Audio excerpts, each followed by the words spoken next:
دوستو آپ نے ہزاروں کہانیاں سنی ہوں گی، ہزاروں قصے سنے ہوں گے، ہزاروں باتیں سنی ہوگی اور ہزاروں سچ بھی سنے ہوں گے، لیکن جو میں آج آپ لوگوں کو کہانی سنانے جا رہا ہوں، یہ نہ کوئی عام کہانی ہے، نہ کوئی قصہ، نہ کوئی افسانہ، بلکہ یہ وہ داستان ہے جسے میں نے اپنی آنکھوں سے دیکھا ہے۔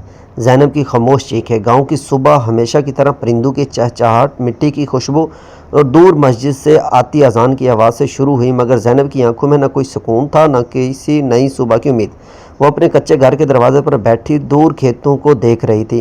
کبھی یہی کھیت اس کے خوابوں کی دنیا تھے، جہاں وہ سوچتی تھی کہ ایک دن پڑھ لکھ کر اپنے ماں باپ کا سہارا بنے گی، مگر آج وہی کھیت اسے قید خانے کی دیواروں جیسے لگ رہے تھے۔ اس کی آنکھوں سے خاموشی سے آنسو بہہ رہے تھے، کیونکہ اسے معلوم ہو چکا تھا کہ اس کا چچا اور چچی نے اس کی شادی ایک ایسے بوڑھے پیر بابا نور دین سے طے کر دی ہے جسے پورا گاؤں عزت دیتا تھا، مگر زینب کے دل میں اس کے لیے صرف خوف تھا۔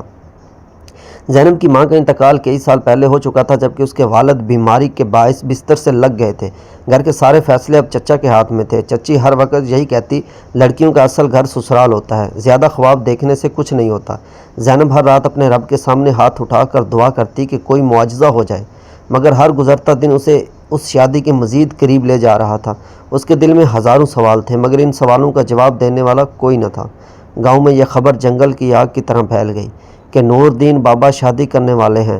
کچھ لوگ اسے نیکی کا کام قرار دے رہے تھے اور کچھ خاموش تھے، اور چند عورتیں افسوس سے کہتی تھی کہ زینب ابھی تو زندگی کی دہلیز پر کھڑی ہے، مگر کسی میں اتنی ہمت نہ تھی کہ چچا کے سامنے ایک لفظ بھی بول سکے۔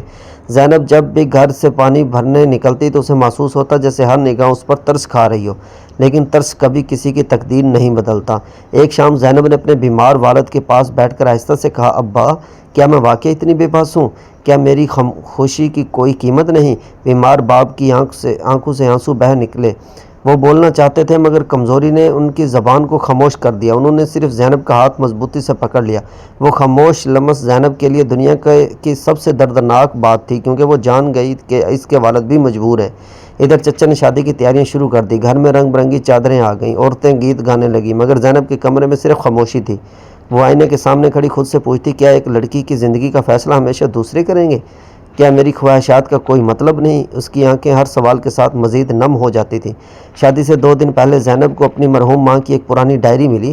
اس کے آخری صفحے پر صرف ایک جملہ لکھا تھا، بیٹی، کبھی ناانصافی کو اپنی قسمت سمجھ کر قبول مت کرنا، اللہ انصاف کرنے والوں کے ساتھ ہوتا ہے۔ یہ جملہ پڑھ کر زینب کے اندر جیسے ہمت کی ایک نئی روشنی جاگ اٹھی۔ پہلی بار اسے محسوس ہوا کہ خاموش رہنا بھی کبھی کبھی ظلم کو طاقت دیتا ہے۔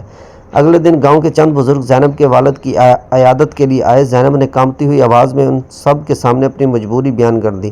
پورا صحن خاموش ہو گیا۔ بزرگ حیران رہ گئے، کیونکہ انہیں بتایا گیا تھا کہ زینب اپنی مرضی سے شادی کر رہی ہے۔ چچا کے چہرے کا رنگ اڑ گیا۔ انہوں نے غصے سے زینب کو گھورا، مگر اب بات صرف گھر کی نہیں رہی تھی، پورا گاؤں سن چکا تھا۔ اسی دوران نور دین بابا بھی وہاں پہنچ گئے۔ انہوں نے جب زینب کی آنکھوں میں خوف دیکھا تو چند لمحوں کے لیے خاموش ہو گئے۔ پھر انہوں نے سب کے سامنے آہستہ سے کہا، مجھے تو بتایا گیا تھا کہ لڑکی راضی ہے، اگر اس کی رضا نہیں تو ایسی شادی میرے لیے بھی قبول نہیں۔ یہ سنتے ہی ہر طرف سرگوشیاں شروع ہو گئیں۔ چچا کے پاس کوئی جواب نہ تھا۔ زینب نے پہلی بار سکھ کا سانس لیا، مگر کہانی ابھی ختم نہیں ہوئی تھی۔ چچی نے لوگوں کے سامنے رونا شروع کر دیا اور کہنے لگی کہ زینب نے خاندان کی عزت خاک میں ملا دی ہے۔ کچھ لوگ چچی کی باتوں میں آ گئے، کچھ زینب کے ساتھ کھڑے ہو کر پورا گاؤں 2 حصوں میں تقسیم ہو گیا۔ زینب ایک بار پھر خوف زدہ ہو گئی کہ شاید سب کچھ دوبارہ اس کے خلاف نہ ہو جائے۔ اسی وقت گاؤں کے سب سے معزز استاد نے آگے بڑھ کر کہا، عزت اس میں نہیں کہ کسی کی زندگی اس کی مرضی کے خلاف برباد کر دی جائے، عزت انصاف میں ہے۔ ان کے یہ الفاظ پورے مجمع پر گہرا اثر چھوڑ گئے۔ آہستہ آہستہ لوگ زینب کی حمایت میں کھڑے ہونے لگے۔ چچا نے محسوس کیا کہ اب ان کی بات ماننے والا کوئی نہیں رہا۔ چند دن بعد شادی ہمیشہ کے لیے منسوخ ہو گئی۔ زینب کے والد کی آنکھوں میں پہلی بار سکون نظر آیا۔ زینب نے اپنے والد کا ہاتھ پکڑ کر وعدہ کیا کہ وہ تعلیم مکمل کرے گی اور اپنی زندگی اپنے خوابوں کے مطابق گزارنے کی کوشش کرے گی۔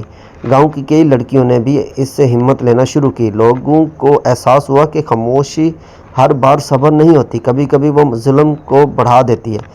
کئی مہینوں بعد جب زینب اسی راستے سے گزری جہاں کبھی وہ روتی ہوئی پانی بھرنے جاتی تھی، تو ہوا پہلے جیسی ہی تھی، کھیت پہلے جیسے ہی تھے، مگر اس کے دل کا بوجھ ختم ہو چکا تھا۔